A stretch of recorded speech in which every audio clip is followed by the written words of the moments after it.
Remix.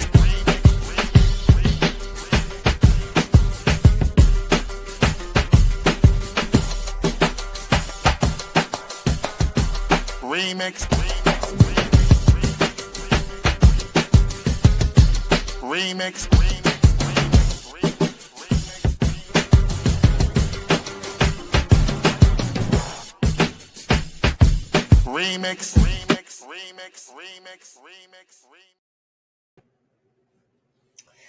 What's up, y'all? Good morning. How are you? It's a weird Wednesday. Welcome So to the weird. remix. Welcome to the Remix Morning Show. It's me, Jackie Lukeman, joined by Clow O'Brien Moscoso. You know who's missing. You notice who's missing, right? I don't know what's happening, but here we are, and we're going to make the best of this because we are the Remix Morning Show, and this is what we do. It's what is today? Wednesday, November 26th. It is Women's Wednesday, and I don't know what's it looking like where you are, Cloud, because here in DC it is gray, it is chilly, it's drizzly, it's Yeah. November. It's finally winter, I guess. Yeah. No, similar. I'm in Jersey now in Kearney. Shout So out it's even darker.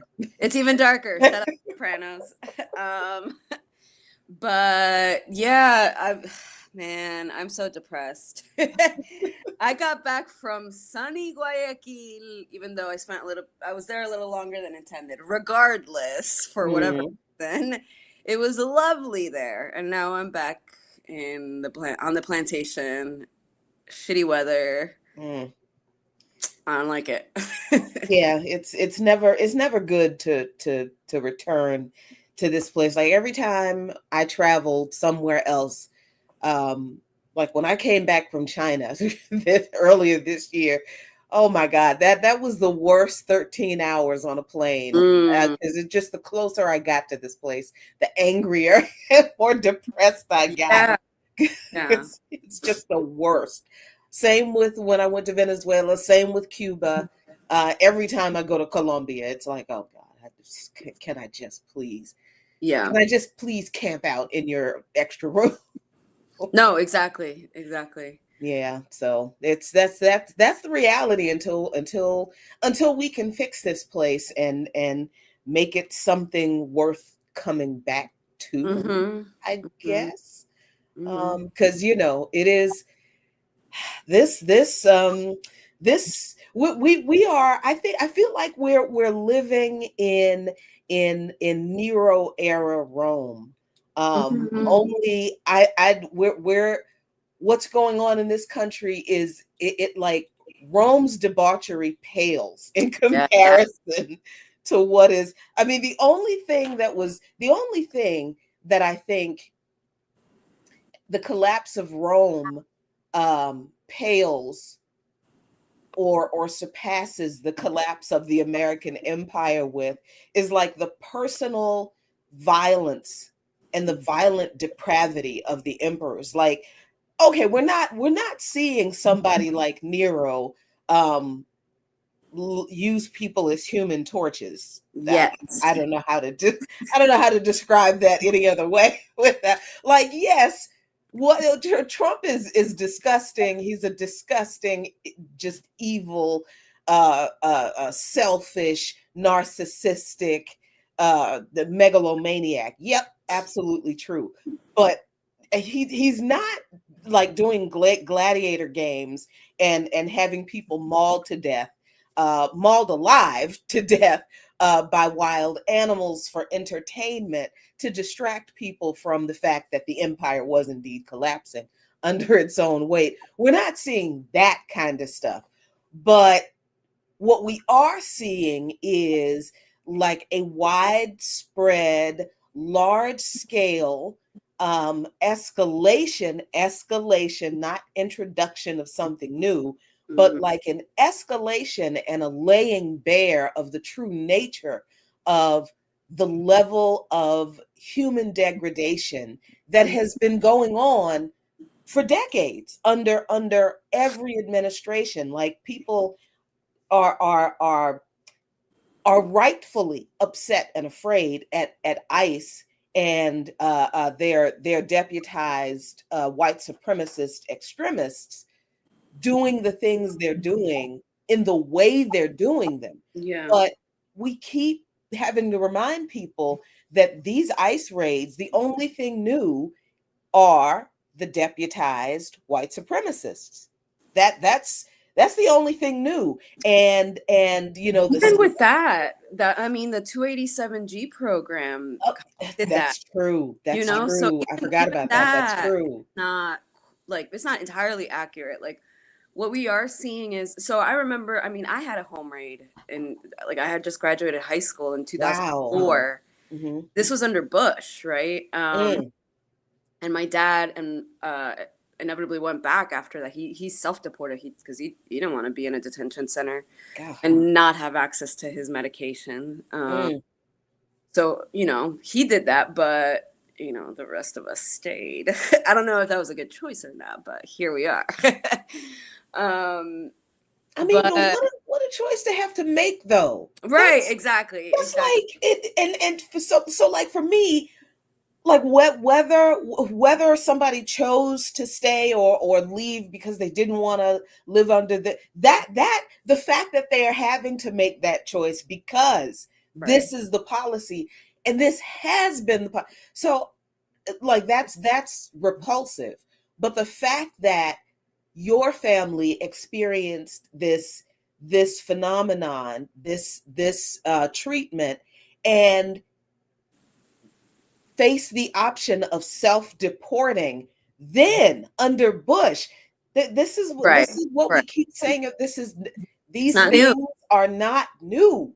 This is Mhm. what these people have been doing, and Yep. Obama didn't stop it. As a matter of fact, Obama increased funding for Mhm. ICE, Mhm. like by what was it, 200-300%? Yeah, and I mean, he still holds the record for deporter in chief. Yes, Trump is still salty because he is not able to deport as many people Right. as Obama deported. Like that, we're missing that, and we're really hyper focusing on how violent and how nasty the way Trump is doing these things are, and we're missing that these things have been done for a long time. He's just doing them in an extra nasty way. And why do we keep saying that? Because if our focus is we've got to get rid of Trump right now, he has to go right now. And I'm not arguing that he doesn't. Mhm. Sure, he does. But when he's gone, whether it's right now or next month or next year, because I can't say in the next 4 years, because I honestly don't think he's gonna. I don't think he's gonna last the whole term. But that's conjecture. But even if he does go, whenever that is, what are we going to do about the policies, the practices, the institutional rules, and the system that has carried out these actions, these policies long before Trump came along, that Democrats also supported, that if they come into power after Trump is gone, they're not going to overturn any of these policies that allowed these things to happen. They're going to go back to doing these things in the nice way Yeah. that they had been doing. And they weren't even nice then. They were Right. just not publicized. Right.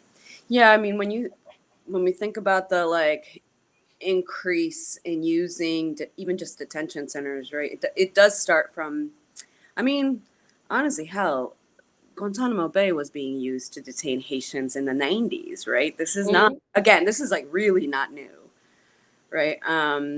But even when you think about other aspects, right? Like, so this is just, like immigration is a great example of how the duopoly just kind of build on top of one another, right? And like further their objectives as the crisis of imperialism, which pushes migration, heightens the migration crisis, increases, and deportations and detention centers increased, right?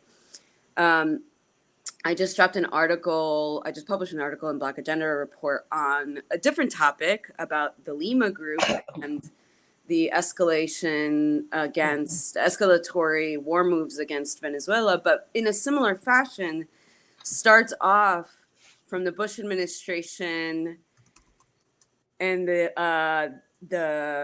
CIA being a part of that first coup in 2002 that Chavez, the people of Bolivia, or the Bolivarian people rather, reverse in, I think, something like 46 hours, not like barely, right? But that the moves to get rid of the Bolivarian Revolution continue, right? The Lima Group is one example of this sort of ad hoc group that really had no international body or no standing of an international body, but still imposed really severe draconian sanctions, and they called it peaceful transition, right? The Lima Group was always talking about we want to see regime change in Venezuela, but we want to do it peacefully.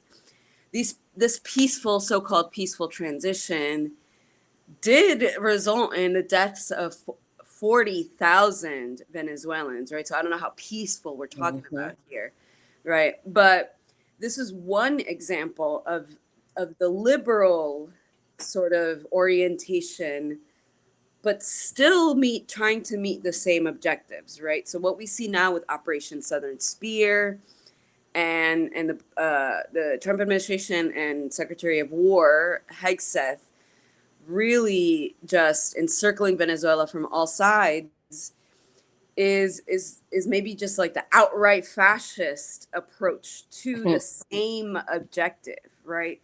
So I think similarly we might say that with immigration raids, with detention centers, et cetera, it's similarly mask off moment, right? Because as capitalism crumbles and right, fascism is what the state has to use in order to maintain that system, right? So we see this is just what we're seeing, right? It's the inevitable or development of these things. Yeah, and I mean that situation in Venezuela, it fascinated me to learn how much I didn't know about the coup in 2002, and it really opened my eyes to realizing how much we don't know about still about the United States government and the way they interfere in other countries' governments all over the world, and how they're still doing it. Like, I went to Venezuela in 2022, so that was the 20th anniversary of the reversal of the 2020 2002 coup. And I went because they were having, and I think they do this every year, every few years, an international conference against fascism. And that year they were commemorating the 20th anniversary of the reversal of the 2002 coup. So the conference was focused on alternative media. This was back in 2022 now, where the Venezuelan government and civil society celebrated and really retold the history of how the people reversed the coup. Now, this was in 2002, before this was before smartphones. This was before widespread use of the internet. This was before all of that. So there was cable news and the radio, right? And that's it. And this was also Venezuela. So this was not a country that was technologically like advanced. You know what I mean? So their communication system was not anything unusual. It wasn't, they didn't have anything advanced. They just had the television and cable network, like everybody else did. They didn't have any special, communications. There were radio stations, but they're state radio stations. And that's great because this is the Bolivarian state. But during that coup, the right wing, backed by the United States, took over the television stations, and they had their agents on the morning news shows because everybody gets up early. Like the global South, these folks get up at like 5 o'clock in the doggone morning. And there are the earliest rising people probably in the world. And I think Comrade Jambu always says that Colombia are the earliest rising people in the world. And I'm like, that's nothing to brag about. Y'all need to go to sleep. But I mean, people get up very, very early, and they love watching their news. And the right wing is on the morning news shows talking about, all of them talking about how there's a new government, there's a new president, and everything is going to be great now. And people are, drinking their morning coffee, having their morning bread. Like, what you mean, new president? Donde está Chavez? Where is Chavez? So this whole thing, and they didn't know that the night before Chavez had been kidnapped and he was being held in an undisclosed location. I guess the United States was the right wing was trying to coordinate with the United States what to do with him, whether they were going to put him on a plane and send him somewhere, or whether they were going to, so they are kind of waiting for orders, trying to figure out what to do. And in the meantime, the people of Venezuela are talking to each other now. After the news programs are like, there's a new government and all this kind of stuff. Now the people of Venezuela, who just voted on their own constitution, they rewrote the constitution from the right-wing US-backed government, that the people wrote the Bolivarian constitution. So they were very, very invested in their government. They knew what they voted for. So they're talking to each other now. Like, well, did you see what they said on the news? Where the heck is Chavez? What is going on? And they begin to develop what became a community communications network, people's communications networks. And they had what were those daguerreotypes, the manual copy machines, the one that you crank that smelled like that everybody got high on with the smell. With the chemical smell. They had that. They had walkie-talkies. They had community radio stations. But then they found out that the right wing had even taken over the state radio stations. So once the people gathered together, realized that a coup was taking place, that their president, who they elected, had been kidnapped, the people got together and created this network where they communicated with all of the people in Venezuela, told them what was happening, and said, we need to go down to Miraflores, to the presidential palace, and find out where our president is. And that is where, and this is like the only pictures that I remember us seeing in the United States during that time, because there were very, very few. There was little news coverage about this coup and the reversal of the coup in the United States, because the reversal happened so fast that the US couldn't even come up with a narrative to explain all those Venezuelans in the streets demanding where Chavez was. They couldn't, the people acted so fast that the US, the CIA, Mossad, and all of their agents could not come up with a lie fast enough to cover what the people did to reverse the thing that they never wanted to admit that they did, which was attempt to coup Hugo Chavez. Because those people, when I went to Venezuela, they have a whole museum dedicated to the reversal of this coup. So you get the whole story about who was involved, about who in Washington was involved. They have news footage of um, Colin Powell and other U.S. officials talking about how evil Hugo Chavez was, and how he's a dictator, and how he needs to be overthrown because he's denying democracy in Venezuela, and the people are suffering, and the people are like, we wanted him. This is our revolution. We kicked you out. So you see, when you go through this museum in Venezuela, and this really did blow my mind, Cloud. I had never seen anything like it. You see the full context of the people pressing the gates of Miraflores, because here in the United States, that's all that was shown, without any audio, without any context, other than, oh, there's a protest in Venezuela against the government. That's what I remember being said on the news here. But what was really happening was the people of Venezuela found out that the U.S. had tried to coup. They had kidnapped Chavez, and they wanted him back. So they went to the presidential palace, and they demanded of the military, of the Venezuelan military guarding the palace, you show us where he is, because you should be ashamed of yourselves. You are Venezuelan. You are us.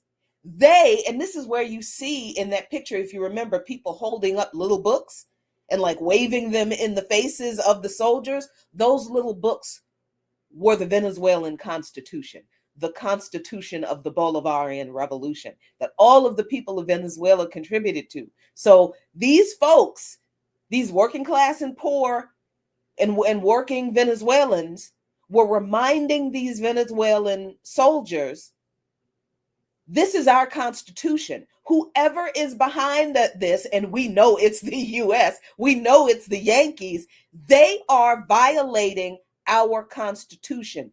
Would you let this stand? How can you let this stand? So the people in Venezuela shamed the Venezuelan military so much that the members of the Venezuelan military realized, wait a minute, we are doing the bidding of imperialists, the very imperialists that we kicked out. We need to go. So as this is going on, the people who were guarding Chavez, also members of the Venezuelan military, they were beginning to doubt what they were doing. They're holding Chavez, they're guarding him in some location, and Chavez begins to talk to them. And he's reminding him of the same thing that the people are reminding the guards at the presidential palace. So the guards, of course, begin to be like, all right, this is whack. This is crazy. You go ahead and write a note, because what'll happen is, if you write a note and put it in the trash can, one of us will take it from the trash can and make sure it gets to the media.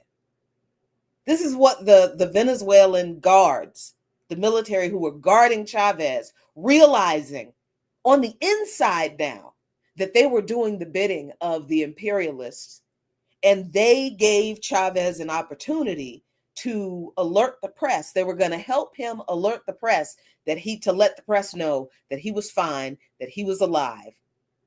And that's how the coup was overturned. He did exactly what the young guard told him to do, wrote a note.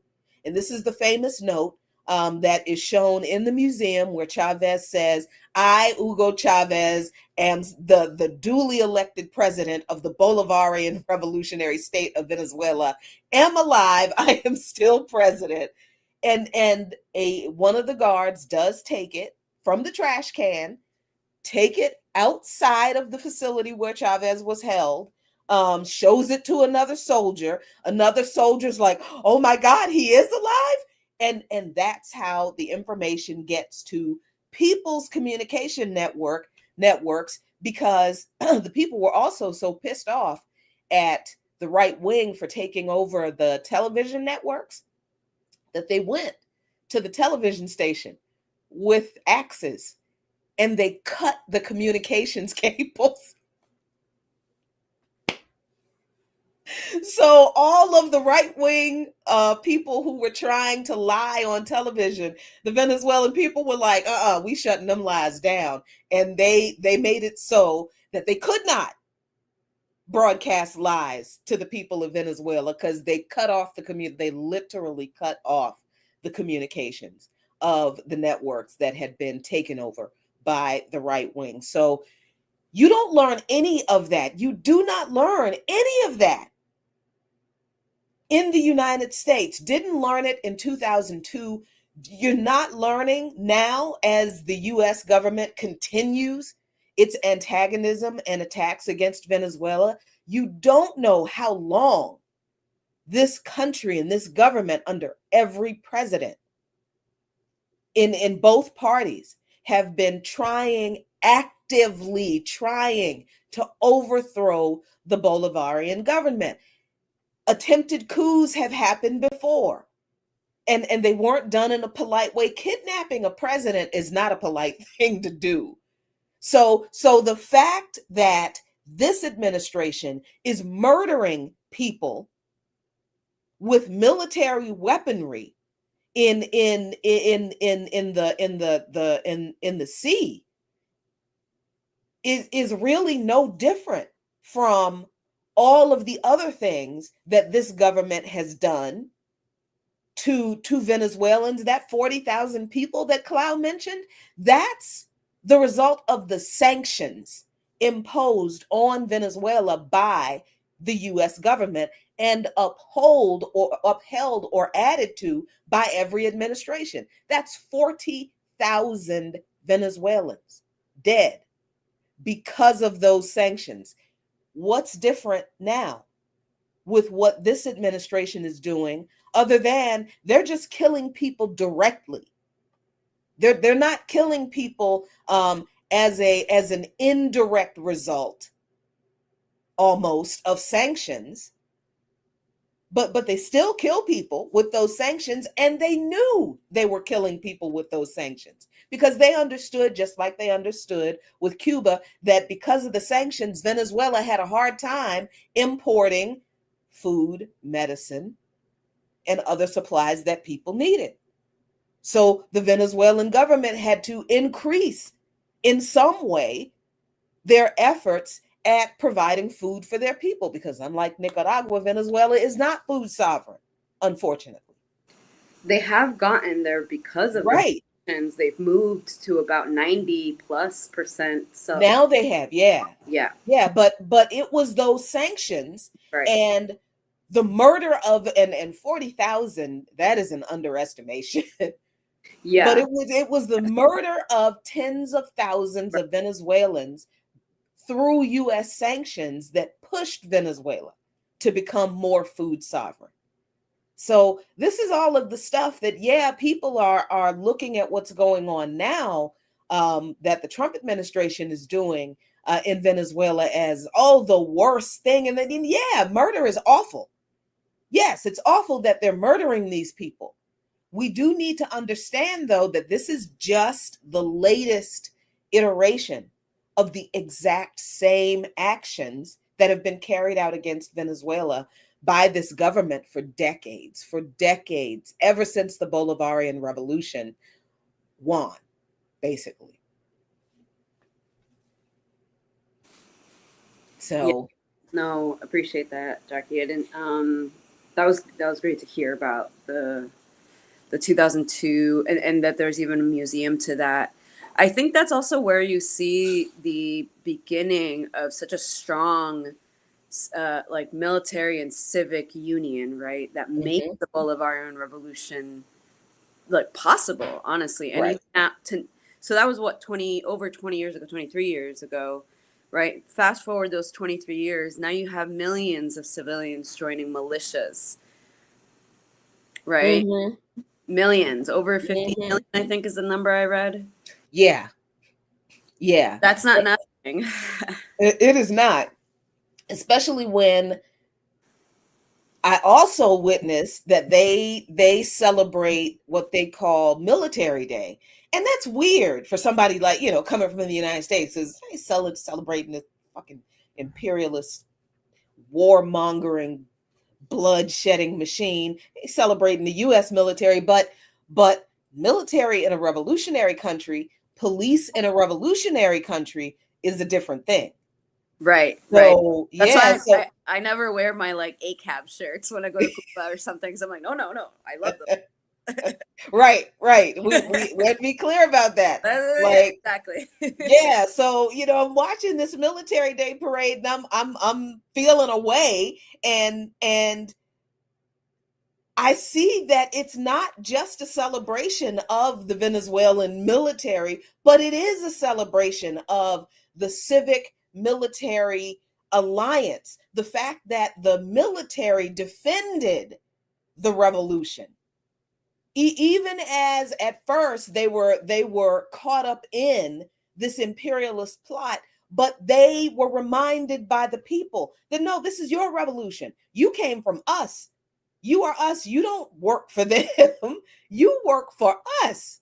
What is wrong with you? And that, you're right. That is exactly where that strong civic military alliance comes from, because then more involvement, more military service was engaged in among the people.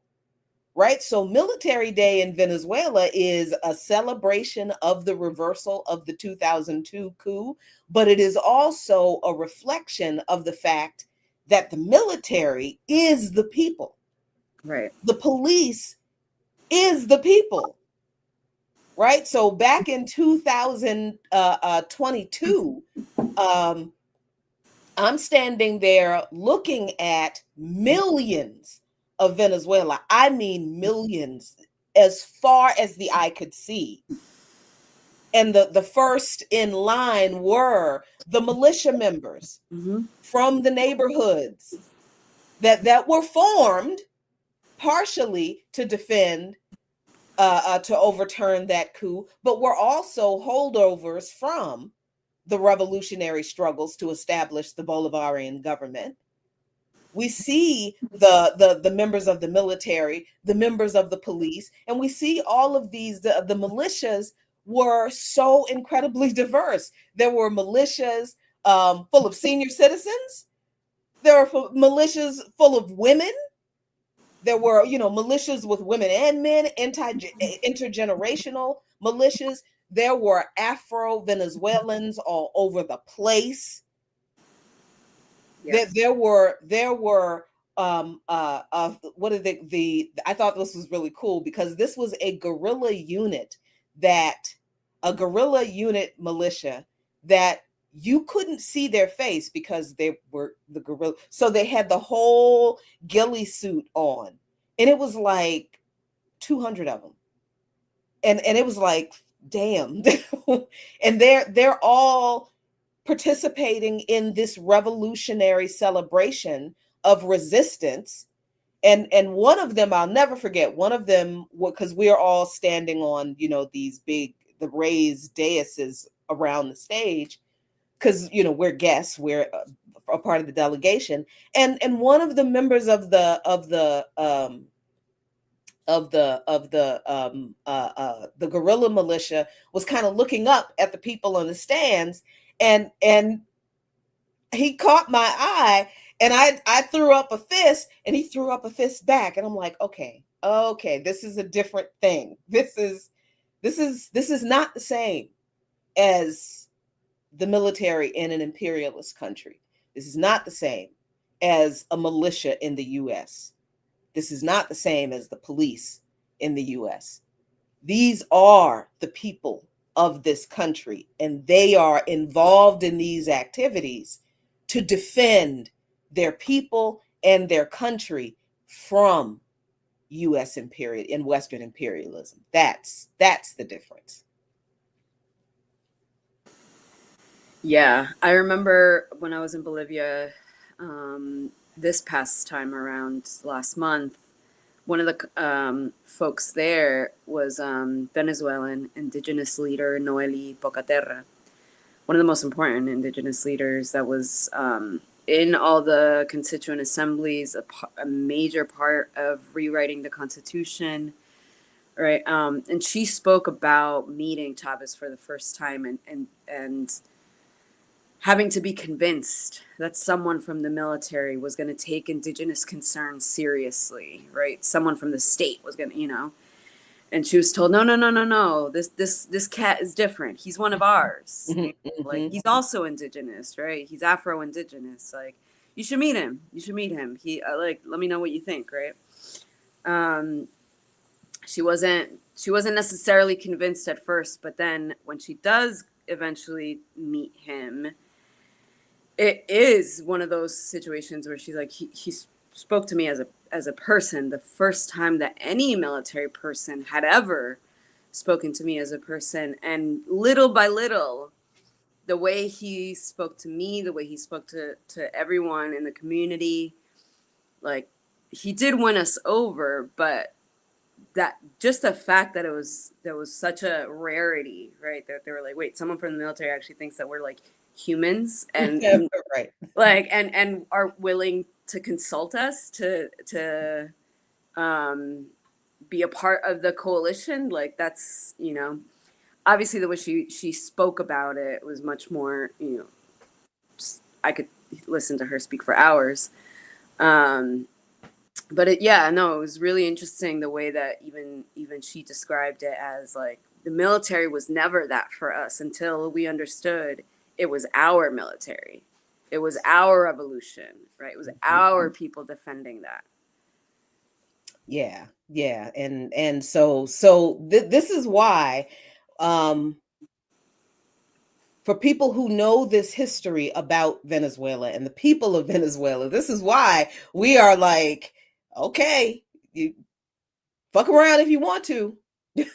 I'm not saying that what the U.S. will do, plans to do, wants to do, won't be devastating to Venezuela and to the Venezuelan people. I'm just saying it's not going to be as easy as they think. It's not going to be a cakewalk. It's not going to be shock and awe No. for the Venezuelan people. I think it would be No. shock and awe for the U.S. Right. And Right. it is not. It's not something I want anybody to find out. But Right. that history is very important in understanding who the U.S. is trying to mess with right now. Yeah. No, it's extremely important. Absolutely. I think that, I mean, all of the coup attempts in that country for the past 2 decades, I mean, they are gonna fuck around and find out. I mean, the folks joining the militias, I like see on the whether it's like Telesur or other news agencies posting, right, like training videos of them where they're like singing like, we're gonna be your next Vietnam. I'm like, bro, these people are happily waiting for the Yankees to kick their ass. Oh my gosh. It just this and this it's interesting that we're having this conversation in the context of so much fuckery going on in the government right now. Like, these people are not, I say all the time, they're dangerous, yes. They're crafty, yes, but they're not rocket scientists. Do you know what I mean? They're not. It's like, I wouldn't call them stupid because they listen, they strategized to get to this point, and Right. y'all didn't pay any attention. So they had to have some kind of smarts to get past all of y'all, and because I guess ignoring us made it easier.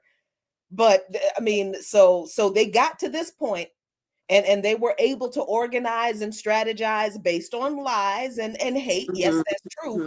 But they were still able to organize and strategize over the decades, consistently without ceasing to get to this point. So they're not stupid people.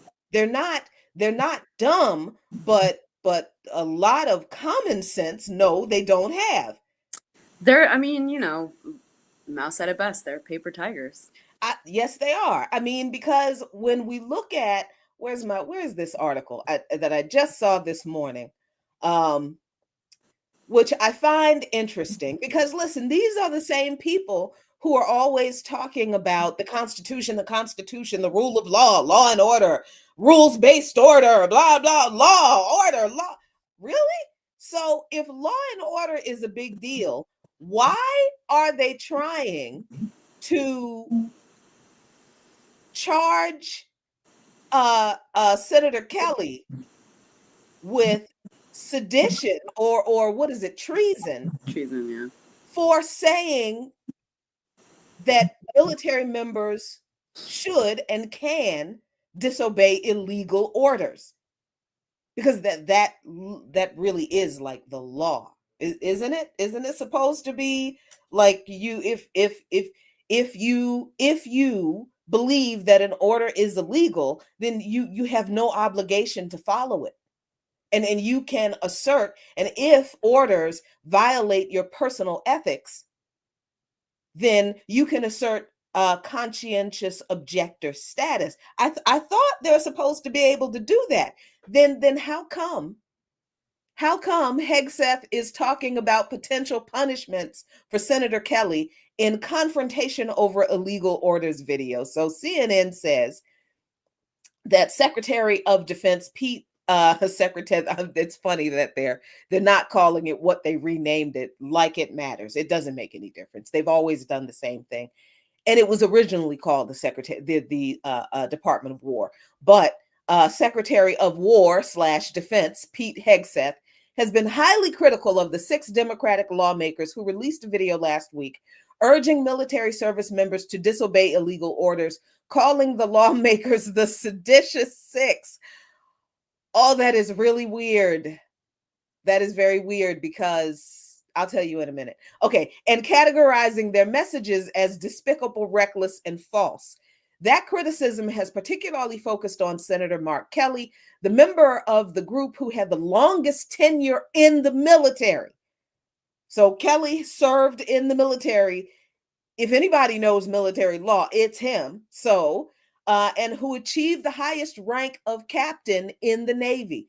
Hegseth has attacked Kelly by name, unlike the other lawmakers. He mocked Kelly for a picture of him in uniform. This man was in the military. And what was Hegseth in? The National Guard. Anyway, Hegseth mocked Kelly for a picture of him in the uniform. You can't even display your uniform correctly. And wrote that Kelly's conduct brings discredit upon the armed forces and will be addressed appropriately. This is from the guy who just directed the Department of Defense to no longer recognize the swastika and the noose as divisive symbols. And they got so much pushback that they had to scrap that idea. So yeah, they're not rocket scientists. They're just strategically very committed to what they do believe. So the article goes on to say that behind closed doors, Hegseth is weighing his options to punish Kelly for participating in the video, ones that range from reducing the retired U.S. Navy captain's rank and pension to prosecuting him under military law, according to a source familiar with the matter. In Kelly, Hegseth sees a critic worth making an example of, and he could technically use the military justice system to do so, the source said. Unlike the other 5 Democrats who appeared in the video, Kelly is a military retiree, meaning he served long enough to receive a pension and thus is still beholden to the Uniform Code of Military Justice, or the UCMJ, including its restrictions on free speech. So, when people say that the military practices socialism, stop it. They don't. The military is not even a free sub-society within an unfree, undemocratic society of the United States. The military has restrictions on conduct and speech of its members and punishments for these things that American civil society doesn't even have. So no, the U.S. military does not offer or practice socialism for its members just because it provides health care and housing that is not, by the way, free. Kelly could be recalled to active service and court-martialed because of that status, but doing so over his role in the video would be extraordinary, legal experts said. That's because not only has the UCMJ mainly been used in recent years to prosecute former service members who commit crime overseas outside of U.S. civil jurisdiction, but also because Kelly is a U.S. senator. Prosecuting him would raise unprecedented separation of powers issues, with the executive branch going after someone in the legislative branch. And Rachel E. Van Landingham, a national security law expert and former active duty judge advocate in the U.S. Air Force, said it would be an uphill battle for the administration, Van Landingham and other legal experts said, in large part because Hegseth's public statements deriding Kelly's video appear to be a clear-cut case of unlawful command influence, in which a superior commander implies or dictates a predetermined outcome for a military trial and thus makes a fair hearing impossible. Because everyone in the Defense Department works for Hegseth, Van Landingham noted, it's hard to see who could fairly convene a court to hear his case. Hegseth has completely tainted this process, Van Landingham said.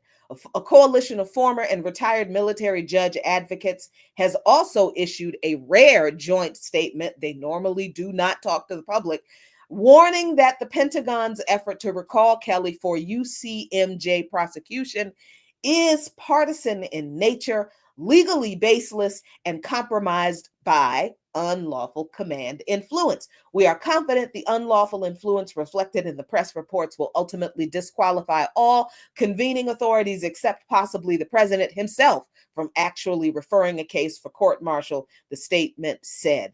In various public messages, Hegseth has suggested Kelly's comments violated several statutes of the UCMJ, which lays out legal requirements for those in the military, but they don't seem to cohere to a single theory of the case, legal experts said. So I'm going to drop this in the chat for you so you can read the rest of it. But basically, Hegseth, while he may not know military law and the law in general, because he's a dope head. Look, I'm sorry. I don't judge. I don't judge. You know, I don't judge because I understand that addiction is a disease. But some people are dicks before they even pick up a drug, right? And Hegseth is one of those people. You can't tell me that man is not on something. He is too hype. He is on speedballs every day. Coffee, speedballs are his coffee. I'm convinced. You can't tell me that it's not. That dude is coked up. He is, for yeah. sure. He is tweaking a lot. Yep. So he's getting that shit straight from Noboa. So this man having an opinion on military anything makes no sense. Thank you, Yipper, Red Bulls, and Coke. That's how he wakes up. That's the best part of waking up in the morning for him. So he was in the National Guard. As far as I remember, he was not full active duty military. And if you saw, I think there was a video of him trying to work out with active duty military. He couldn't even do pull-ups. And this is the same man who just rescinded the fitness requirements to change them to make them the best requirements for men, right? He couldn't even meet the requirements that he set for. This is the person who is talking about what Senator Kelly said is treason, that it's wrong to tell military members of the military that they should not obey illegal orders.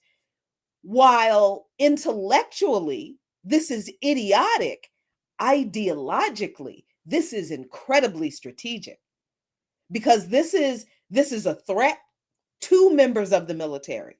That's what he's doing this for. He knows this, he doesn't have any real legal standing to do this. He knows he's not going to be able to recall Mark Kelly and court martial him for this video. He knows that the military is not going to do this. But he does know that the fact that he is willing to try is enough to keep some members of the military, not all, but some members of the military afraid of the repercussions enough that they will continue to go along with the illegal orders that they have been issuing, right? Because like we've been saying, people have not been disobeying these orders to murder these Fisher people. In the camp, somebody is pushing the button, and it's not just one person. We don't understand how the military. It's not, everything is not done by drone warfare. It's not all warfare by a joystick. There are entire teams that relay information to other members of the teams before a strike is even carried out. All of these people participated in these actions. So for members of the government, in whatever limited way they are acting, reminding members of the military, you can disobey illegal orders. That is within your right as a citizen, and within a military context, there's precedent for that. They know that is a legally sound thing to say, but legality is not what they're looking for. They're not looking to be affirmed in the court of law. He's not even really looking to punish Mark Kelly. He's looking to frighten the members of the military, those non-commissioned officers, those the enlistees. He knows that this is going to frighten them enough to keep them following these illegal orders. Right. And I believe he is in the Dominican Republic today. Mm-hmm. And as Ricky also mentioned in the chat, she's not on the screen because her internet's not working, but she sure is in the chat. Dan Kane is also in Trinidad and Tobago, who advises Trump on war. Right, so they are clearly continuing to escalate, right, using these, puppet regional governments in mm-hmm. In the region. But yeah, and for that story, several top U.S. military officials are in the Caribbean, and this was reported by the Associated Press. Top U.S. military officials are meeting leaders of Caribbean nations this week as the Trump administration has escalated its firepower in the region as part of what it calls a campaign against drug trafficking. Defense Secretary Pete Hegseth will travel to Santo Domingo, Dominican Republic, and meet Wednesday with the country's top leaders, including President Luis Abinader, Minister of Defense Lieutenant General Carlos Antonio Fernandez Onofre, and other officials, the Pentagon said yesterday. The announcement came the same day that General Dan Kane, chairman of the Joint Chiefs of Staff and President Donald Trump's primary military advisor, met with Trinidad and Tobago Prime Minister Kamala Persad Bissessar. I almost called her that other word. I'm sorry. I'm going to try to work on that. But they exchanged views on challenges affecting the Caribbean region, including the destabilizing effect of illicit narcotics, arms, and human trafficking, and transnational criminal organizing organization activities, according to a summary released by Kane's office. None of that has anything to do with Venezuela, and she knows damn well it don't. The U.S. military has built up its largest presence in the region in generations and has been attacking alleged drug smuggling boats since early September. Not boats, people. To date, the military under Hegseth's command has carried out 21 known murders of Venezuelan and Caribbean fisherfolk accused of carrying drugs, killing at least 83 people. The actions are seen by many as a pressure tactic to get Venezuelan President Nicolas Maduro to step down. The visits by Hegseth and Kane this week come as Trump evaluates whether to take military action against Venezuela, which he has not ruled out, despite raising the possibility of talks with Maduro, who has been charged with narco-terrorism in the U.S. What does that mean? That Chavez Maduro has been charged with narco-terrorism in the U.S. Yeah, no, he hasn't been charged. What does that mean? That's an insane claim. It doesn't mean anything. No. I mean, they did officially, quote unquote, designate the Cartel de los Soles as a terrorist organization, and allege that Maduro is the leader of said terrorist organization, right? But I mean, this has been out for some time now. I forget I think it's a 60-minute reel. We just posted on Black Alliance for Peace's Instagram, the Haiti Americas team, carousel of the last 20 years of the war against Venezuela, in which I think it is a clip from 60 Minutes, one of the news channels, talking about how the Cartel de Soles is actually a CIA operation, right? That prior to the Chavez government, the sellout government or military, I forget the name of the military official, who was essentially the U.S.'s Washington's man on the inside, the military patches had like a sun on them, so that's where the name comes. Literally, that's where the name comes from, right? So it's their own cartel, right? And then our guest is going to come on in about 5 minutes or so. But speaking, and she's from Ecuador, and we'll be discussing all things Ecuador in a few. But right, if you wanted to go to the source of the narco trafficking, it's in Guayaquil, it's in Ecuador, and it's through the Noboa's family. The family's owned ports. Noboa's family owns ports in Guayaquil, and then through their trading company, right? I forget which European country it was that recently seized something like 20 tons of cocaine heading to Europe from Guayaquil, right? So if you want to talk about, right, narco trafficking, it's right there. So it's not that's obviously not the issue, right? But a few years ago, particularly when the Lima group was actually active and trying to impose deadly sanctions, the excuse was the migration crisis, right? So whether the narrative is around crime or narco trafficking, or whether it's around migration, even though both don't look at the root causes of these things, right? Sanctions, military interventions, right? Like just U.S. interventionism as a whole.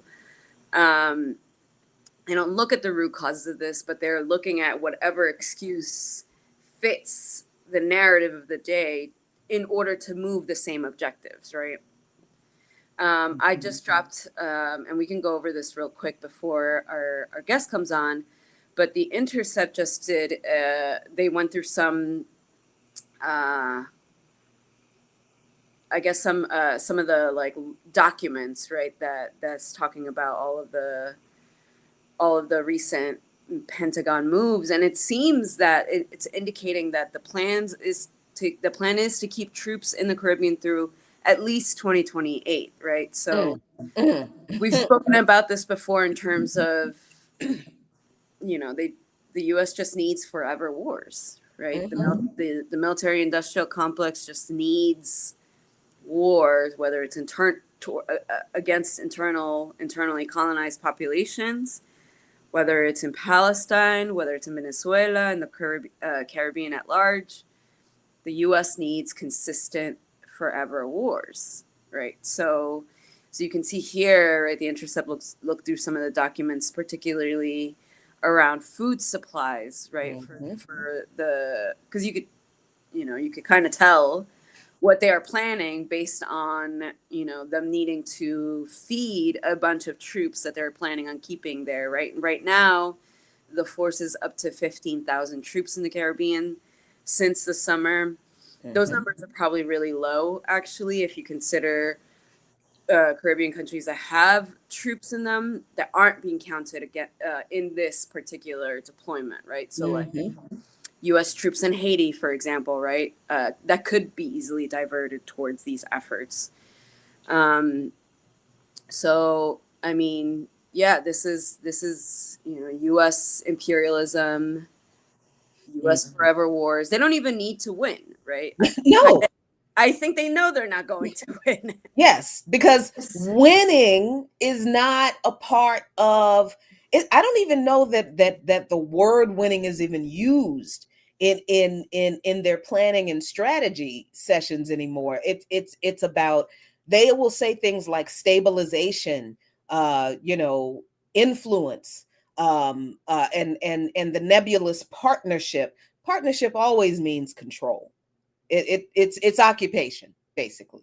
um but let's read this a little bit, what the Intercept said in this article. Let me make sure our guest isn't here yet. So they say that the United States is formulating plans to feed a massive military presence in the Caribbean almost to the end of President Donald Trump's term in office, suggesting the recent influx of American troops to the region won't end anytime soon.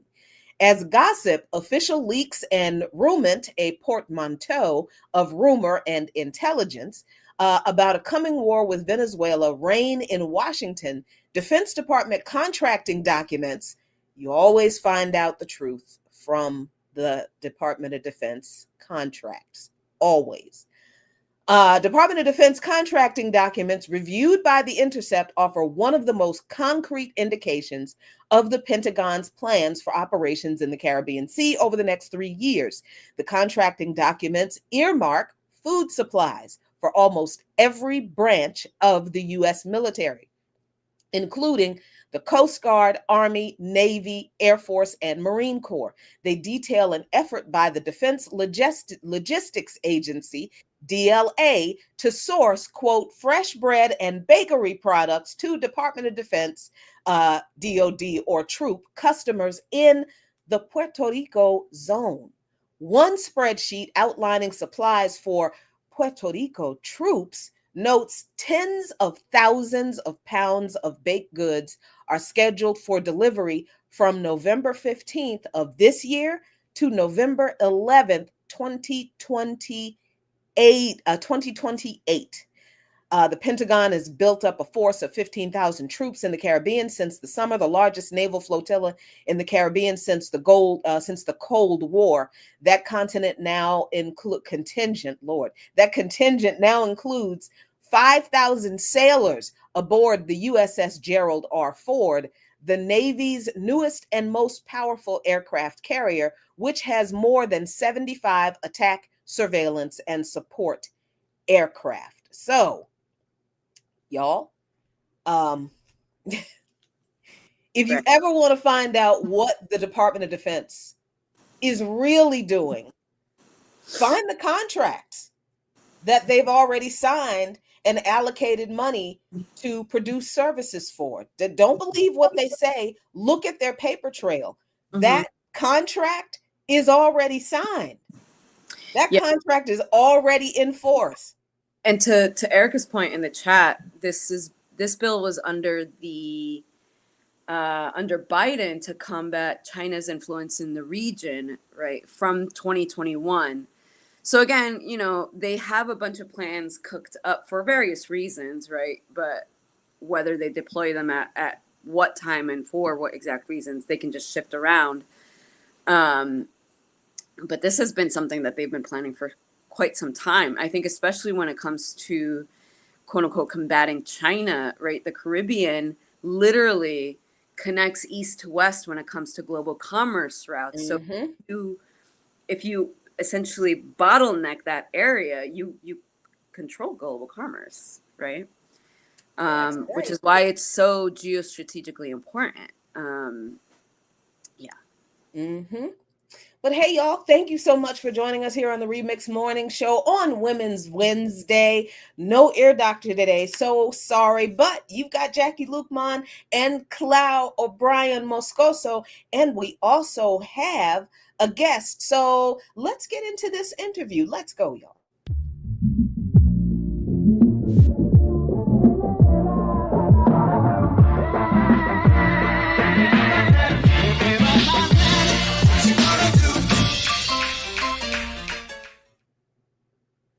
Hello, hello. Welcome back. I'm Jackie. This is Cloud, and we are joined by a special, fantastic, wonderful comrade.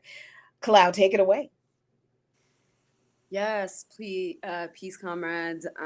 We have one of our wonderful comrades here, who, much like me, splits their time between the global South and the global North.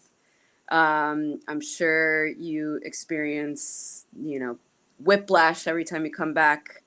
I always say that it's like going back in time because the struggles are so advanced in the global South, despite the poverty, despite all of this, right? But the struggles are so advanced that when you come back to the U.S., it just feels very disjointed. Did we Mhm. lose our guest just now? Yeah, I think we lost her for a minute, and that's okay. We'll Okay. be right here, and they are back. Okay, there we go. All right. I'm um, so sorry about that. no, no, No, no. no worries. Good. It's all good. So yeah, just maybe if you can introduce yourself, I'm sure folks can understand.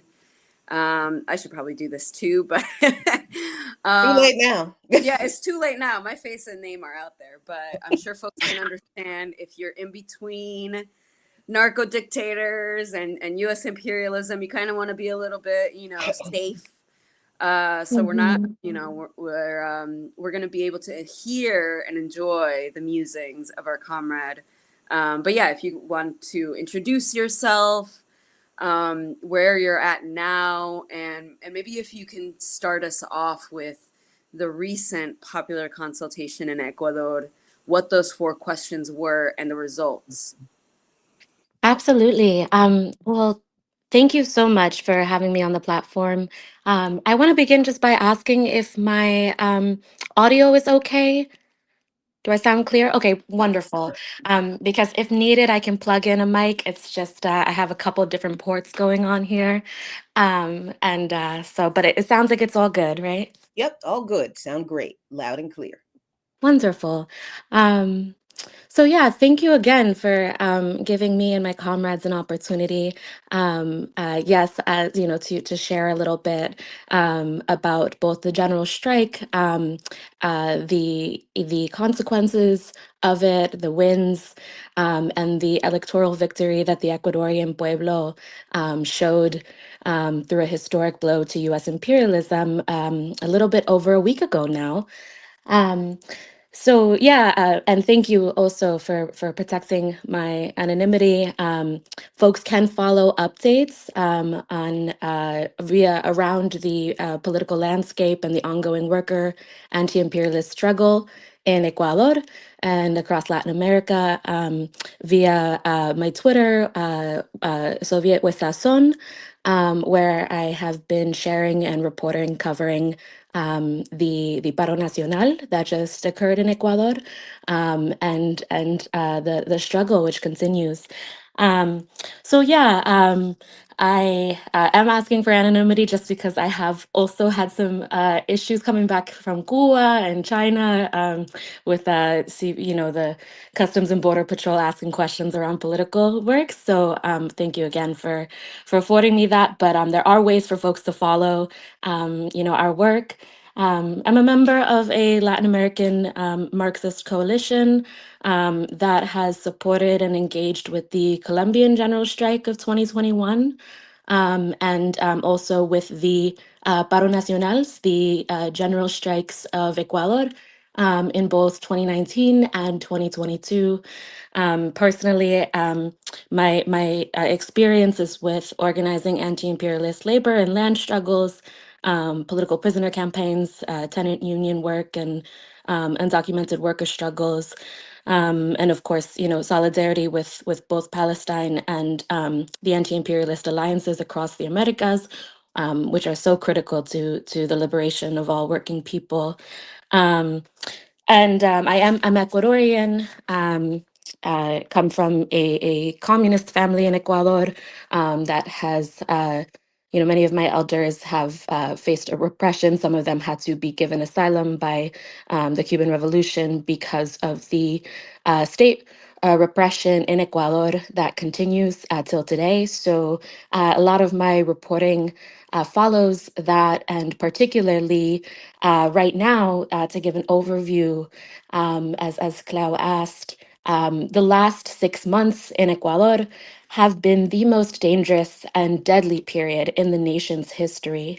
The results of a US backed military regime, and no, that's not it's not an oxymoron. Although the U.S. likes to position itself as the opponent of the cartel economy, it is its biggest exporter and funder, and they have hijacked a once democratic socialist nation through the neoliberal privatization of the state. Through the granting of blanket immunity to US soldiers operating within its borders, the revoking of our right to due process, a state of war decree under which 4 Black boys as young as 11 years old were kidnapped, tortured, shot, and then burned to death by 17 soldiers. The patrolling of our elections by Blackwater mercenaries, the defunding of healthcare, education, and indigenous protections, um, the exclusion of over 50% of the nation's workforce from its formal economy, IMF austerity measures, which actually laid off like around 5,000 public workers this summer. Um, and then, of course, the proven collusion between multinational corporations and the cartel economy, including the president's own family, a billionaire company, which has, and all of this combined has caused the country to spiral from once the second safest in the nation to now the number one most dangerous, with the second highest rate of child hunger and 5 out of the world's 10 most dangerous cities.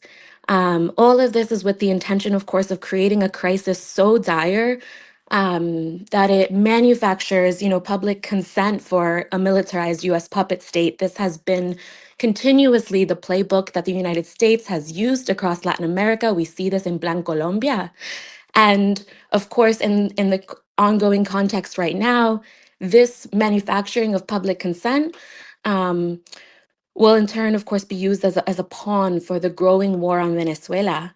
And I'm very grateful to, be involved in the work that Clau is leading around and mobilizing around the Zona de Paz. And, we just had that week of action with solidarity, which I want to shout out. But yeah, like then Senator, now U.S. Secretary of State Marco Rubio confirmed back in 2023 under the National Defense Authorization Act that Ecuador is its most strategic and pro-American partner in a sea of openly socialist nations who would help the United States develop resilience against state and non-state enemies, right? So that's very clear in what all of this repression is not just serving domestic interests, of the bourgeoisie and the compradors and U.S. imperialist nations within Ecuador, but very similar to how Colombia has been weaponized the past 20 years, or actually longer. Ecuador is also turning into a military pawn. Um, but yeah, as Clau was saying, like this past week, or on the 16th, November 16th, Sunday, the Ecuadorian people, proved Marco Rubio wrong. They said, no, we will not be your most strategic, partner after a month-long general strike that had started in September. led primarily by indigenous workers and campesinos, which shut down commerce routes and mining projects, major highways, and entire cities for over 30 days to protest this US backed military regime. A popular referendum was put to a nationwide vote with 4 questions. These are the ones that Clau was referencing, um, and on which the country's sovereignty really hung. The questions were around whether to build a new U.S. military base after Ecuador successfully ousted them altogether in 2009 under a democratic socialist president. The second was whether to dissolve the constitution, which the Ecuadorian people ratified in the 2008 Montecristi Constitution. Um, Whether to privatize elections by eliminating all public funding for campaigns, which makes the participation of working class candidates possible, right? And so Daniel Noboa, our current US backed puppet, and American citizen, I might add, he is like the OG Gusano because he's born and raised in Miami. And reports to them directly. He benefits from that, right? Because he's the son of the richest man in Ecuador. And so he can fund his own public campaign. Meanwhile, the indigenous presidential candidates, the working class presidential candidates need to rely on public funding, which he was seeking to eliminate. And finally, he also wanted to downsize our Congress to model a more American structure of government, again, reporting to his homeland of the United States. Um, but in response, millions of Ecuadorians delivered a historic blow, as I said, to US imperialism. They blocked each and every proposal by President Daniel Noboa. Um, and even with the power of the State Department behind him, Ecuadorians, told him the richest man in Ecuador, no, no, no, no, right? Essentially, telling him, that vete la verga, vende patria. Sorry, not to. I'm not sure if I can cuss on here, but I just want to, it Yes, was a please. word. But yeah, they sent him running. They literally, his first public appearance after this nationwide referendum was in the United States for a confidential meeting with Washington, right? And so he has, up until yesterday, had not provided a public appearance in Ecuador, making it very clear that that is who he reports to, not his constituency, right? And so, yeah, I'm in this moment, it's clear that he is once again, as he has multiple times in violating constitutional and international law, finding a way around respecting it and the word of the Ecuadorian people. But I still feel incredibly proud of my compas that even under a state of war decree that allows the army to raid and kidnap anyone they deem an enemy of the state, uh, even after there's been, over 30 confirmed cases, I think actually now 43 by of political disappearances, as even documented by Amnesty International, which I think most organizers know, tends to favor U.S. imperialist agendas sometimes. And so the fact that they even are confirming this shows how dire of a situation, Um, even after the military murdered 3 of our comrades at the general strike, even after they seized the bank accounts of the indigenous activists leading the strike, even after they censored and suspended TV channels for covering our strike, citing them as collaborators of terrorists and national security threat, because again, under this state of war decree, they can deem anyone who's an enemy of the state a terrorist and revoke their constitutional rights. Even after hundreds of prisoners have been massacred, even after they burned our children to death, right?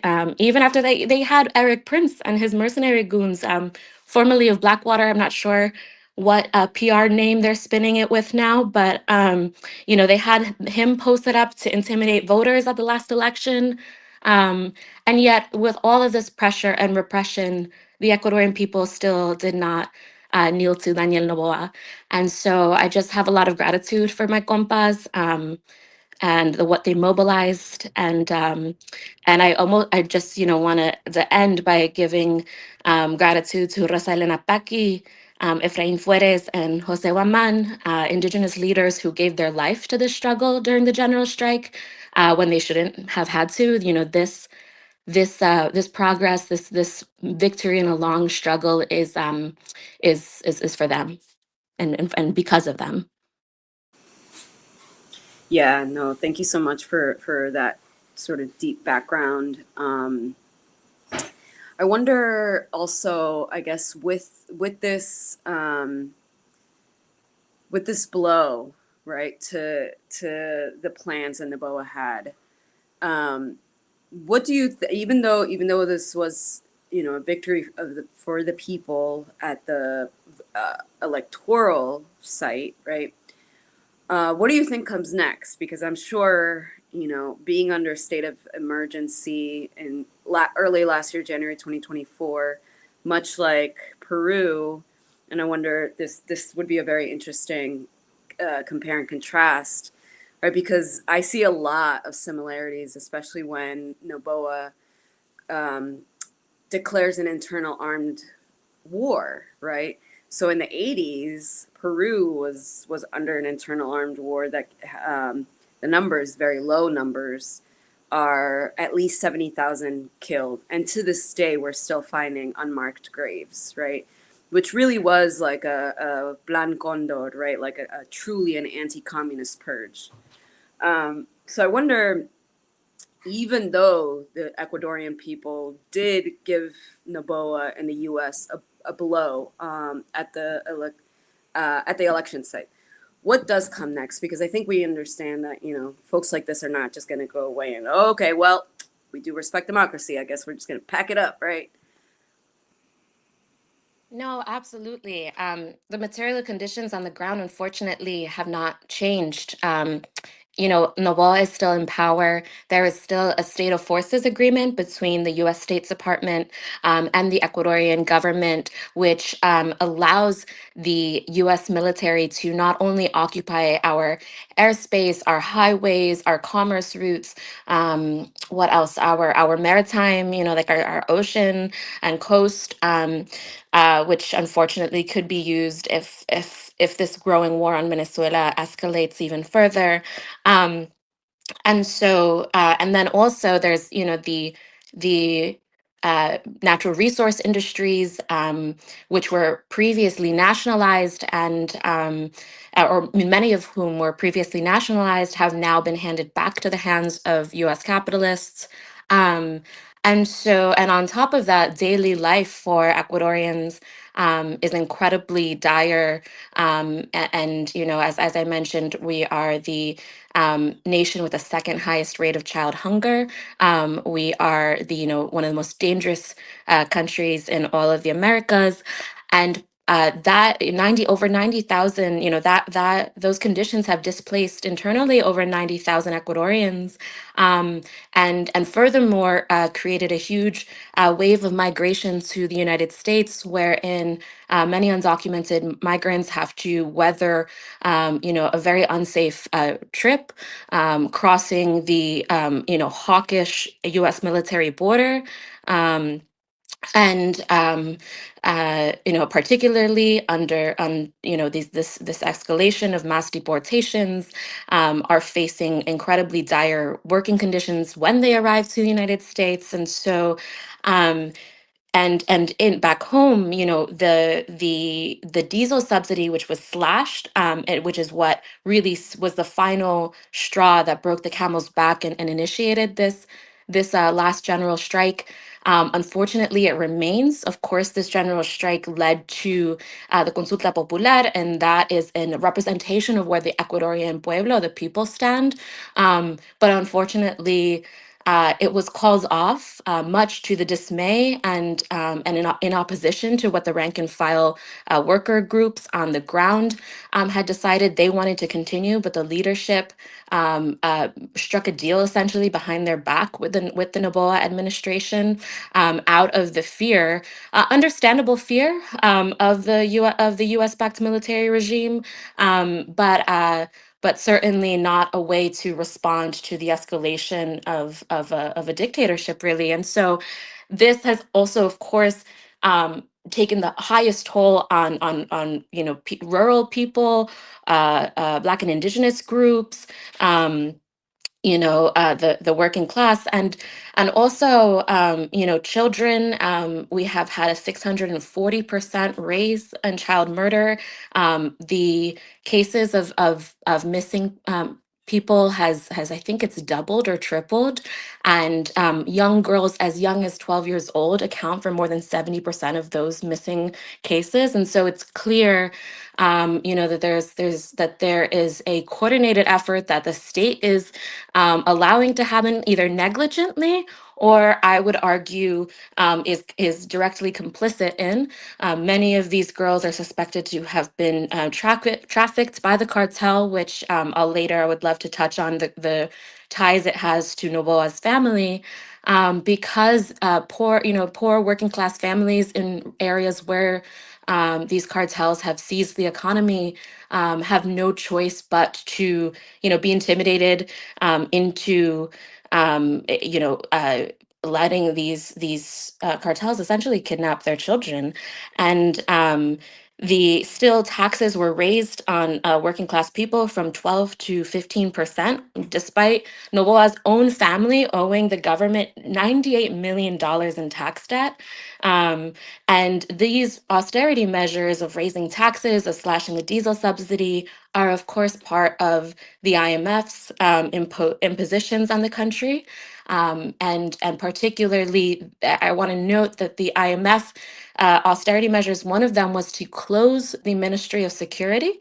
I believe that's how you translate it to English, and like the Ministry of Justice, and it was handed over to the Ecuadorian military, and then also to the to exported to these American mercenary companies like Blackwater, right? And so the US claims to want to like build security in these regions, but it's very clear that by closing these governments, agencies, that's not their interest. In reality, they really want our country unsafe, so that they can then say you need to be under a state of war, an internal war, and that we need a militarized state to keep people safe.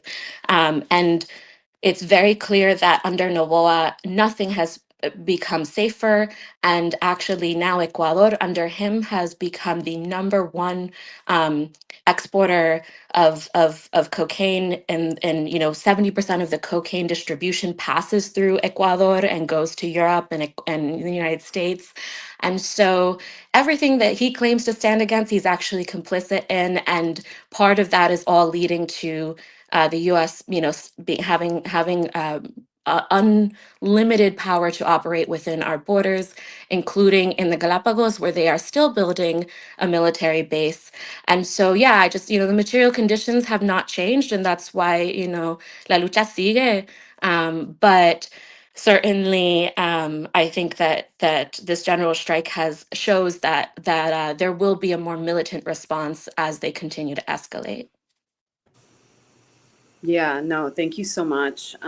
Jackie, did you want to chime in? Yeah, I am listening to the horrific material conditions that the people are having to navigate just for daily life, but they're also organizing and resisting in just an incredible way. And I hear Clow say all of the time that the struggle is advanced in the global South. What does that mean for you? How would you explain that to us outside of the global South as a way to guide us to how we should orient ourselves in our organizing to be more effective here? I think. What would you tell us about how our organizing can be more effective given the conditions that you all are organizing in? And as bad as things are here, it's nothing close to that. Or maybe we don't think it is. What would you say to us? No, yeah, that's such an important question to explore. And I won't claim to have all the answers, but I, one, I just want to say, because I have also, also organized in the United States, and I think it's really important. Sometimes the Americans, I'll hear them exceptionalize the state repression that they're under as an excuse for why they cannot arm a militant labor movement, a militant rebellion against the state. And I just want to say, as Clau pointed out, there have been mass scale purges and killings in Latin America, but not just there, in Indonesia, in the Arab regions, in Africa. And so you all are not alone, right? When I'm speaking to Americans, they're not alone, and that is unfortunately one of the risks of organizing. But Latin America has seen, right, in Argentina, under the quote unquote dirty war, which is a U.S. backed junta in which they killed, over 30,000 leftists. Many of them, actually, I like to plug this, is many of them were Jewish communists, and guess who helped them massacre those people? The Israeli occupational forces, right? They sent over $1 billion in military aid.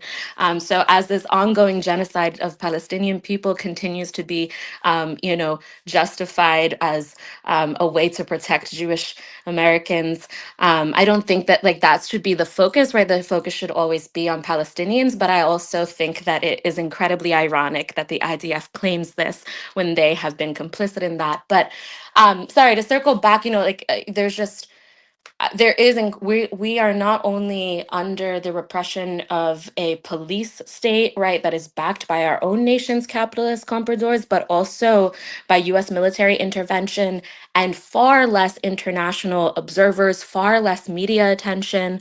I imagine that most, I have looked and looked for international media covering the repression of the Noboa state, and it's very limited.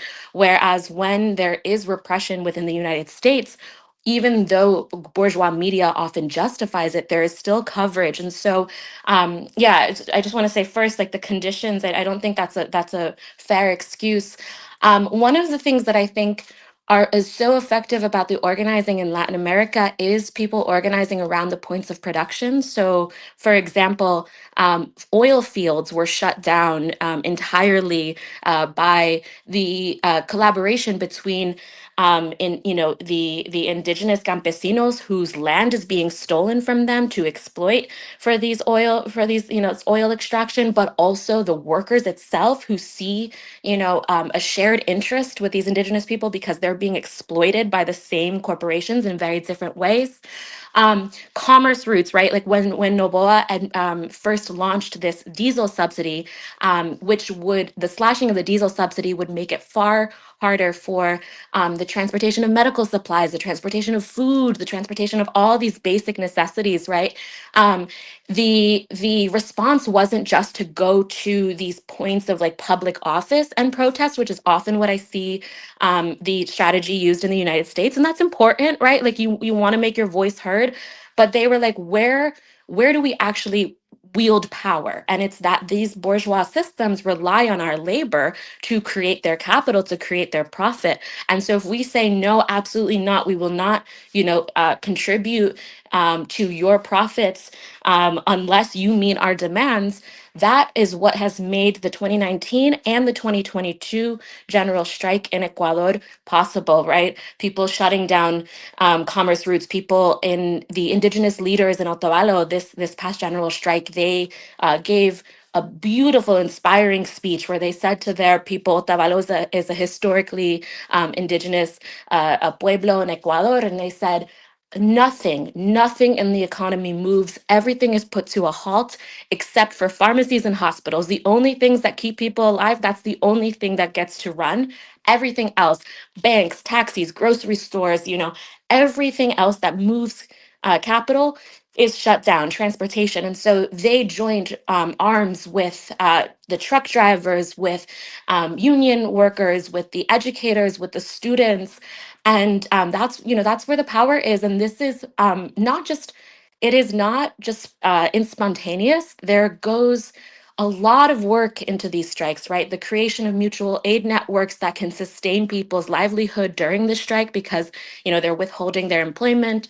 Um, the coordination of security, the way that different organizations like El Movimiento Indígena y Campesina del Cotopaxi is, they're in the north, they're coordinating with the south.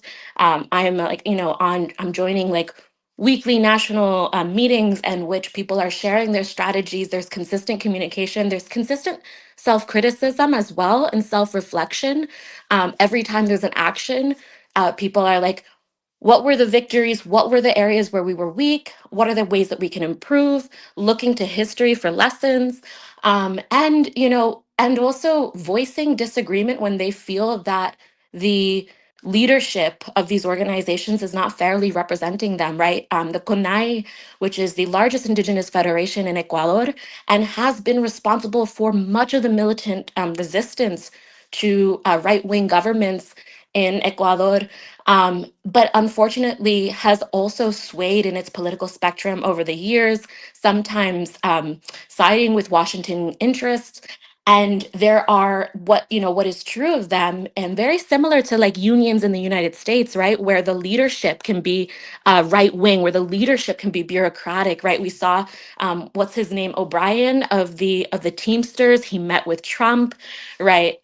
There's also union bureaucrats who meet with the Democrats and the DNC, responsible for genocide and the exploitation of workers internally. And we see these union bureaucrats sell out their workers so many times.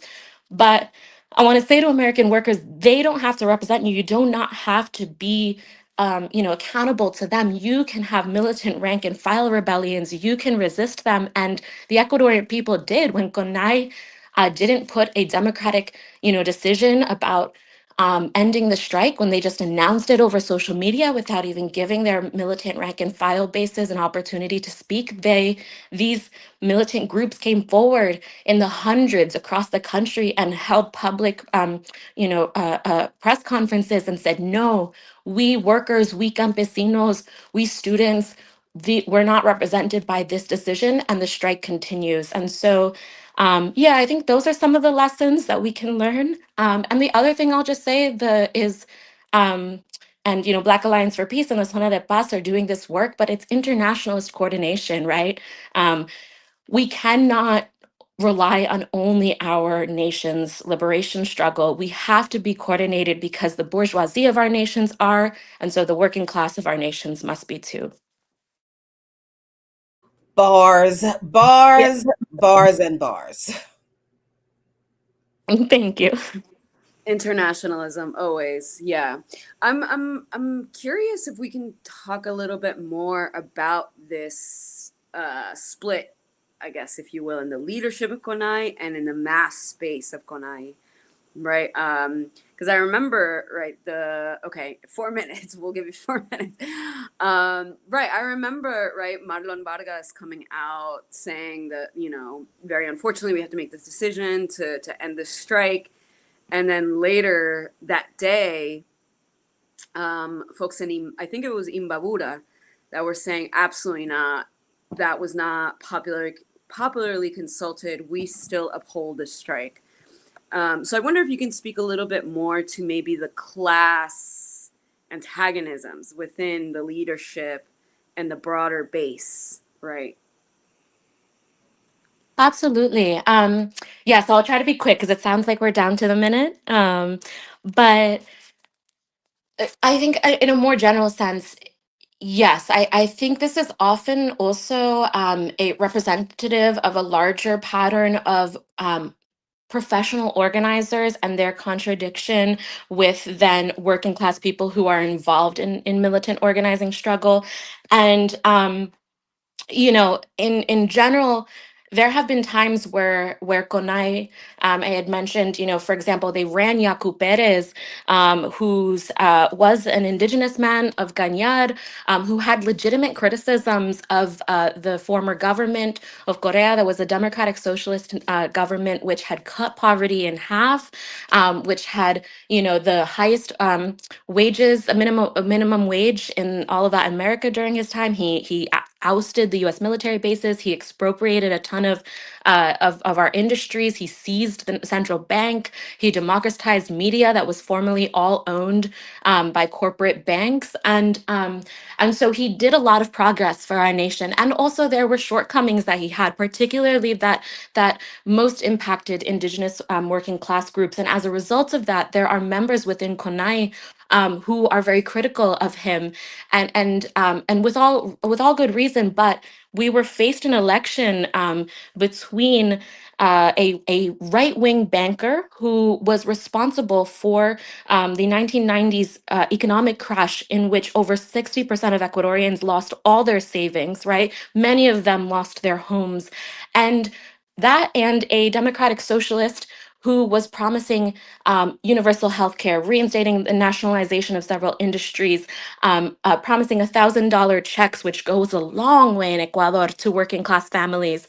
And in that, CONAI decided to, or I should say, a specific sector of CONAI, the Pachacutic party in particular, decided to run a candidate who was managed by his wife, Manuela Pic, who has worked for the Republican government of Florida, who was a member of the FTAA, the Trade Agreements Association that excludes Cuba and that is part of the embargo on Cuba. Who during the coup of Evo Morales was, while the US was invading Bolivia or supporting the invasion of Bolivia by right-wing forces and massacring indigenous people in the Sencata region, she gets on national TV and starts criticizing Evo Morales as a misogynist um, and just wielding, not a true anti-patriarchal position, but more of a bourgeois feminist critique. And so, and also Yacu Perez himself, he said, I would prefer a banker over a dictator, which all communists know is a very common slander that U.S. State Department uses against these folks. And in response to this campaign, actually, many folks criticized the presidential campaign of Yacu Perez within CONAI itself, right? And so CONAI is, and one of them actually was Leonidas Issa, who warned that there were right-wing forces within Yacu Perez's campaign. And I just want to say that, Leonidas Issa represents, he is one of the leaders of the two successful general strikes in Ecuador, and he represents a militant anti-imperialist and, campesino movement that is accountable to the indigenous workers of Ecuador. And so there's these two sides of CONAI, and I think it's because it is primarily an identity-based organization. I don't say that disparagingly, it's just the reality is that it's around indigenous people, and there are various different class positions amongst the indigenous people of Ecuador. And it's very similar to the United States. It's kind of like a federation based on, like, I would say the most equivalent to the United States is like tribal law. So you have bourgeois indigenous people who are like, we'll protect our lands from, like, the more mestizo government, but we will not interrogate the class contradictions between the bourgeois indigenous people and the working class indigenous people. And you see those really come to a head in militant movements like a general strike. Like in those moments where everything is on the line, you see who sells out the quickest. And just like within mestizo and white communities, the same is true within marginalized ethnicities like indigenous people, where those class contradictions, it's always the bourgeoisie or the petty bourgeois who are the first to sell out. So sorry, I know that was quick, and I hope I was concise. No, thank you so much. That was perfect. Thank you for coming on and sharing so much, honestly. We would love to have you back whenever possible, because there's so much, right? I think, yeah, Ecuador and Peru especially play such a strategic role, particularly when it comes to literally being off the Pacific and essentially readying the battlefield for an upcoming war with China, but then also internally towards the region as like stalwarts of the right wing, right? So yeah, I think, thank you so much again, Jackie. Any other thoughts? No, Absolutely. that's it. This will definitely be clipped and shared around, and I will listen to it repeatedly Yeah. several times. Thank you so much. Yes, I just want to say thank you again for giving me and my comrades this platform. And Clau, we gotta talk because I don't think I told you this, but I'm also Peruana. Mi mamá es peruana. Mi papá es ecuatoriano, pero mi mamá. So we From gotta where, connect. ma'am? From where? um, They're related. They're we'll related. talk. Yeah. So, but thank you. It's just been such a pleasure talking with both of you. I feel so much solidarity and love. So, Yeah, yeah. Thanks again. definitely. Absolutely. Peace, Thank you so comrade. much.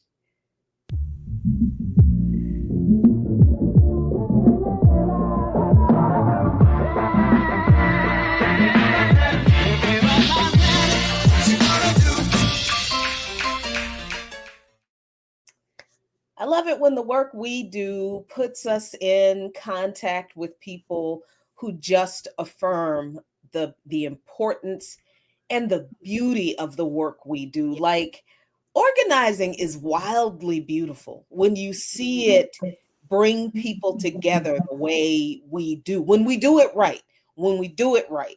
And doing it right doesn't necessarily mean that we win all the time, but doing it right to me does mean that we bring people together, build community, and learn how to fight for each other together. That's Mhm. what doing it right means to me, and I think that is the only way we actually do win. I don't see us winning against these people in silos. I mean that's how they. Because look, I got to tell y'all, writing this book, I think today I will finish. I will literally finish the first draft today, Wow. and I'm all emotional because I'm like, oh my god, No, I that's did your it. baby. Man, because I've been in here just head down, focused, ignoring other stuff. But having to do the research, having to really understand history that I thought I knew, but I really Mm-hmm. did not know as much as I Mm-hmm. thought I did, and Mm-hmm. learning what I have learned and making the connections I have made. Like, y'all, the only thing the right wing has on us is they are organized. Yeah. That's it. That Yeah. is it. That is the only thing. And please, I understand that the right wing has a network of rich people. Yep, I get it. Yes, they have money. And now the right wing has control over basically the entire media apparatus of this country. Because if you don't believe that liberals are right wing, you haven't been listening or paying attention. Right? Right. Yeah. Looking at and I was really thinking about this last night, Cloud, as I was like wrapping up my last little comments on the second to last chapter and reading over the last one. Like, if we had just if white people had just listened to John Brown, if they had just said, he got something there. I think hmm This white I boy, think he this white got boy's something there. spitting. If just the white Christians had said, he's right. He's right. We might not want to do what he's doing, but he's right. We got to fight this thing. This has to end. This has to. If people who really were who they said they were, decent people, Christians, if they cared about democracy, if they cared about humanity, if at any time in the long history of repression and fascism in this country, those people, a small group of those people, had ever said, we have to stop this, and had continued that struggle against this system, we wouldn't be here. That is how deeply interconnected, and how I don't know the word I'm looking for, but that's how we're not where we are is not like something that we could not avoid. Do you understand what I'm saying? What is happening now was never like this thing that was too big for anybody to do anything about.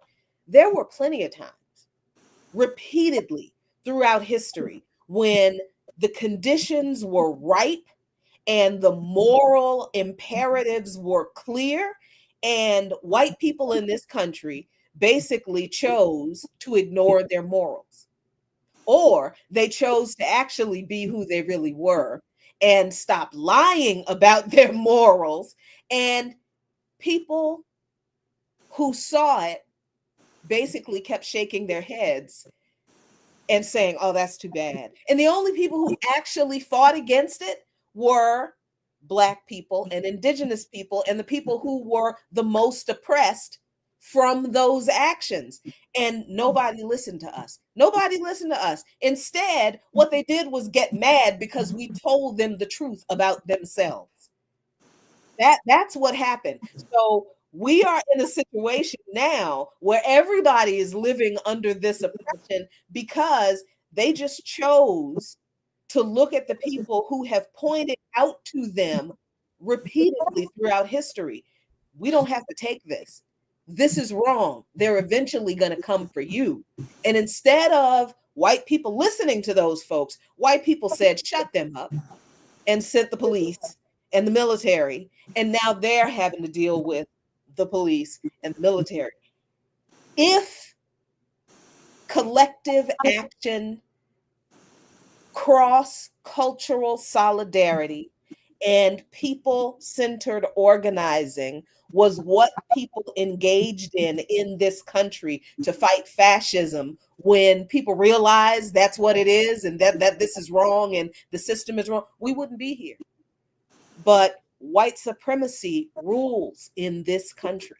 White supremacy is the religion of this country, and they are organized around that religion.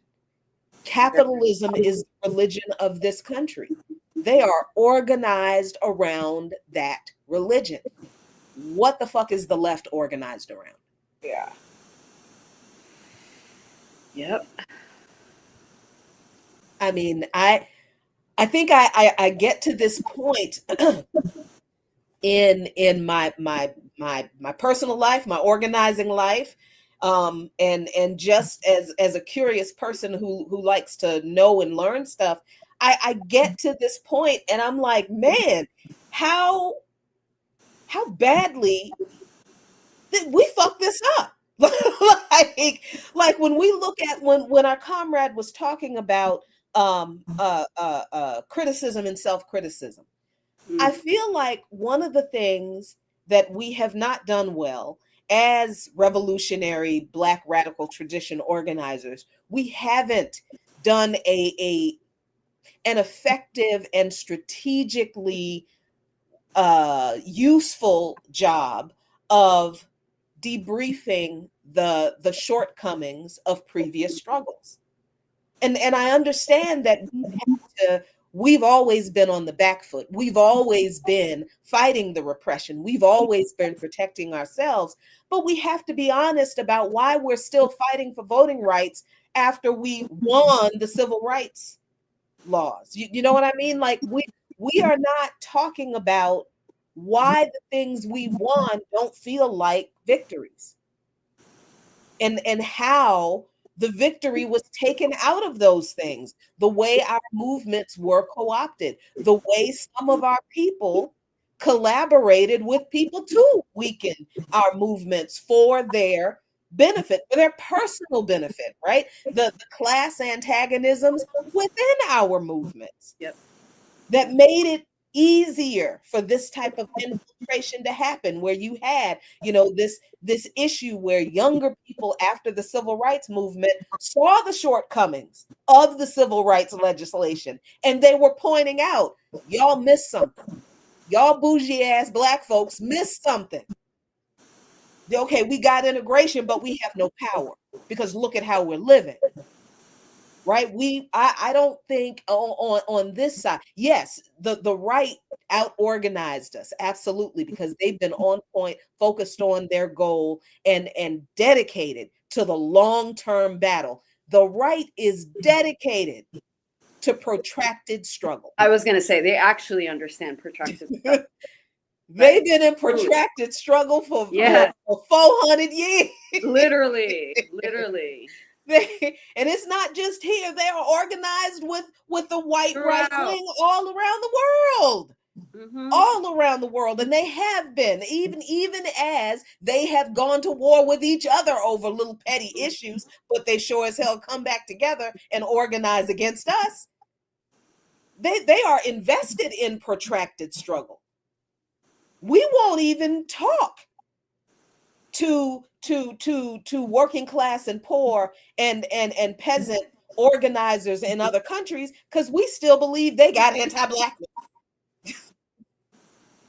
While we do not pay attention to the lessons we need to learn from the things that we got wrong, that we are still perpetrating now, and we wonder why. Well, when people talking about, because people have commented in the chat about the Target strike and a general strike. How do you think that's going to happen in this country when we got folks?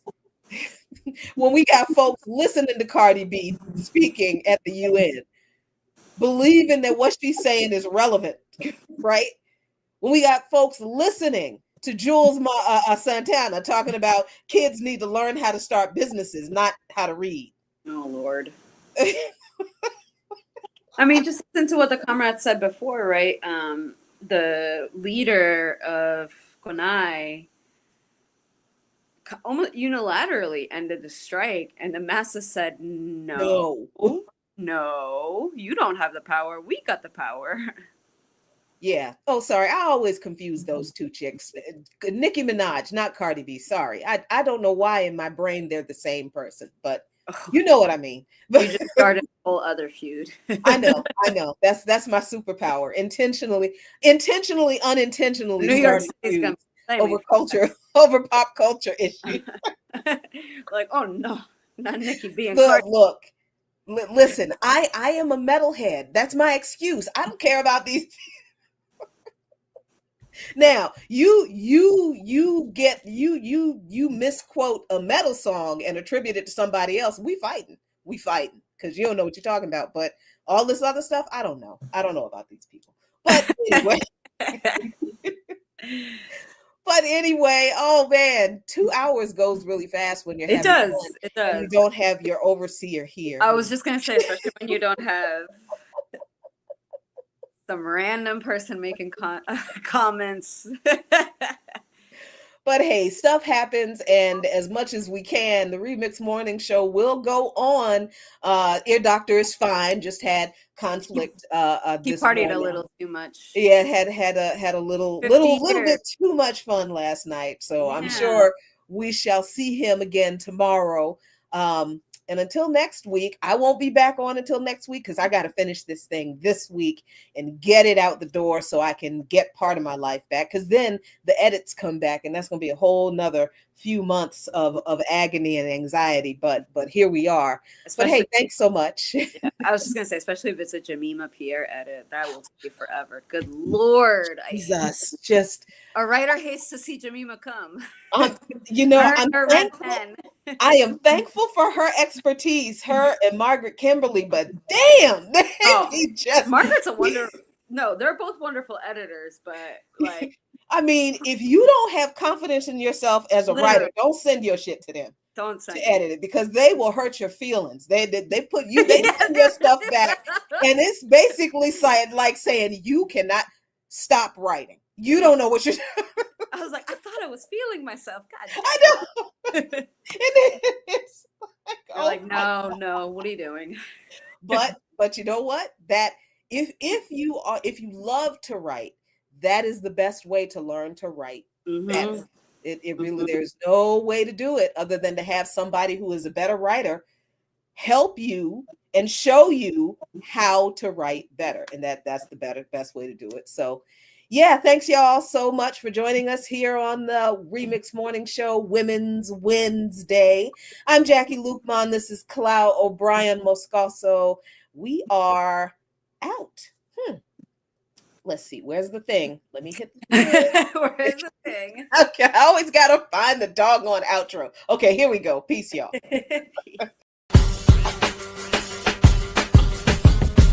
Remix.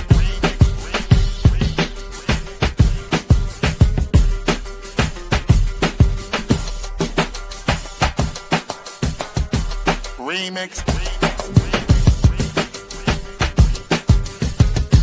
remix, remix,